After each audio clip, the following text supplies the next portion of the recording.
माननीय श्री परवीन दटके जी आपसे मुखातिब हो रहे हैं।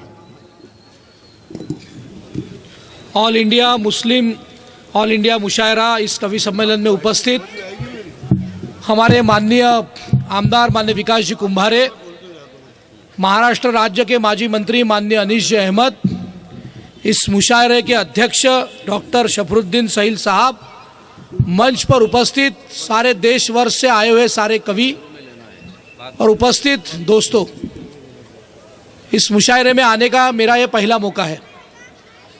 दक्षिण मध्य सांस्कृतिक भवन में एक ऐसा ही मुशायरा 8-10 दिन पूर्व हुआ और देश के नहीं तो सारे वर्ल्ड से वहाँ बहुत अच्छे कवि उस मुशायरे में आए थे।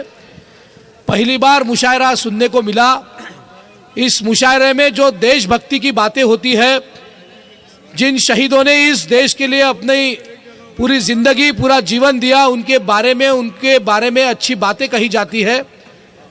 ऐसा मुशायरा आज मोमिनपुरा के इस फुटबॉल ग्राउंड में हो रहा है। मैं आप सबको गणतंत्र दिवस की बहुत ज़्यादा शुभकामनाएं देता हूँ। सभी को नए साल की बहुत बहुत शुभकामनाएं। और इस मुशायरे और आपके बीच में मैं बहुत ज़्यादा नहीं रहूँगा, लेकिन इस नागपुर शहर के हम सब नागरिक हैं। इस शहर को अच्छा, अपनी बस्ती को अच्छा रखने के लिए महानगर पालिका के सारे कामों में आप हमें मदद कर ही रहे हैं और मदद की हमें अपेक्षा है। आप सभी लोगों को करेंगे ऐसी अपेक्षा मैं इस ओर से आप में व्यक्त करता हूं। मुझे इस कार्यक्रम में बुलाया, इसलिए मैं सभी मैनेजमेंट कमेटी के सदस्यों का बहुत ज़्यादा धन्यवाद देता हूं। जय हिंद, जय भारत।